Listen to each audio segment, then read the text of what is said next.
2025 Lotus Eletre. First look, simplify, then add an electric luxury SUV.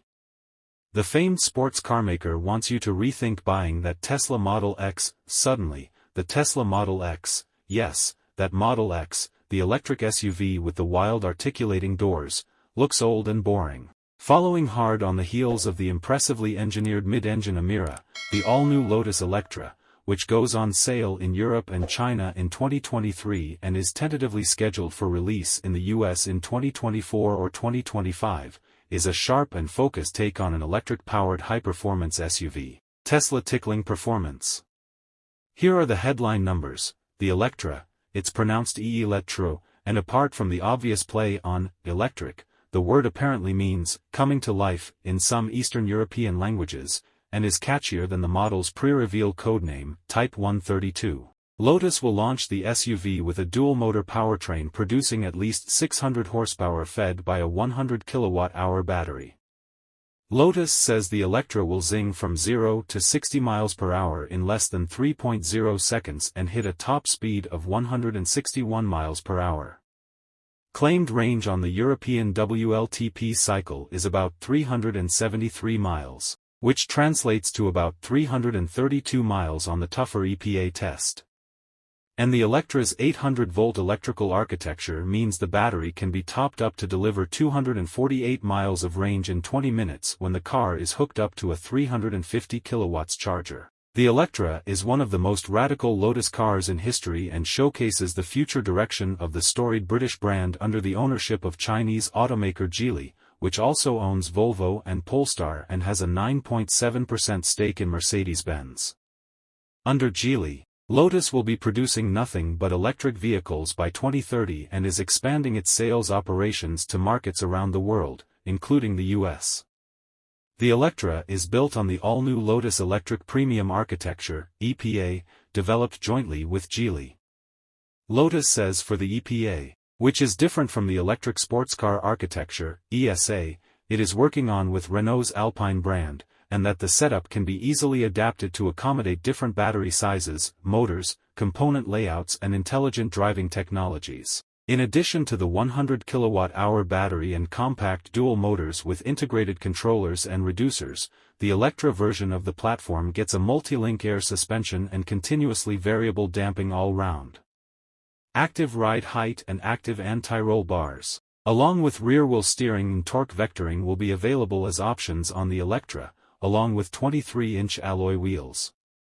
The Eletre will have a staggered tire setup, using Pirelli P0s measuring 285/35 up front and 325/30 at the rear on the 23 inches wheels shown here. Though this is the tallest and heaviest car in the company's history, the chassis has been tuned to deliver the dynamics expected of a Lotus, says Vehicle Attributes and Product Integrity Director Gavin Kershaw. Dynamically, the Eletre has been developed to deliver everything you would expect from a Lotus: outstanding ride and handling, highly communicative steering and exceptional driver engagement, Kershaw says. From a performance perspective, we know the world is watching, so there has been an obsession with getting everything just right.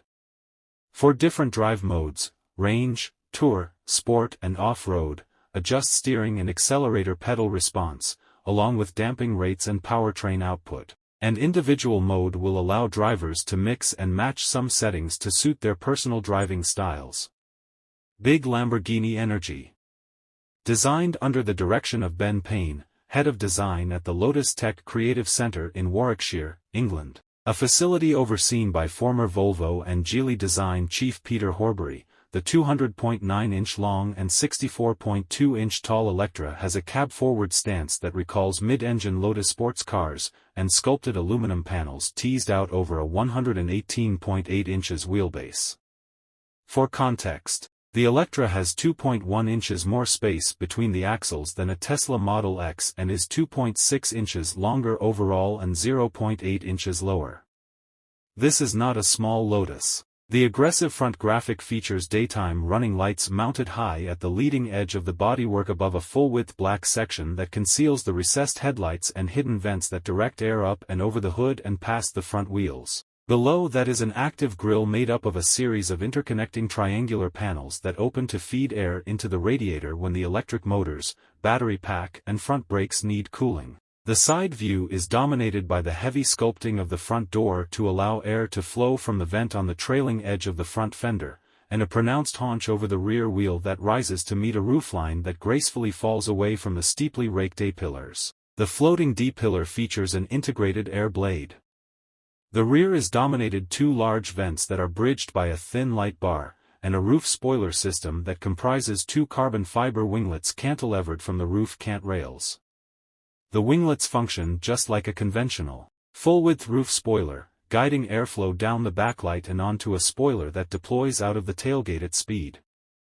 Lotus says eliminating the center section of the roof spoiler has not only saved weight, but also allows the rear-facing LiDAR to deploy when needed. All those vents recall the design language of the 1972 horsepower electric-powered Evija hypercar Lotus unveiled in 2019.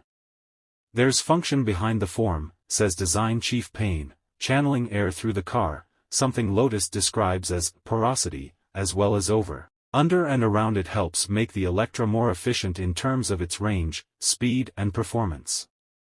To our eyes, the SUV at first seems to wear a little Lamborghini in certain details, but the overall effect is softer and more elegant than the brutal Lamborghini Urus. Lotus show you the inside.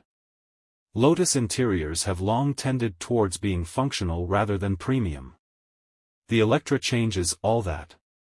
Available as a 5-seater, or in the optional 4-seat configuration shown here, the Eletre features premium, highly durable man-made microfibers on the primary touch points and an advanced wool blend fabric on the seats. The hard surfaces are carbon fiber. The fibers trimmed from the edge of woven carbon fiber mats used elsewhere by Lotus and reconstructed and compressed in a resin to create a marble-like finish.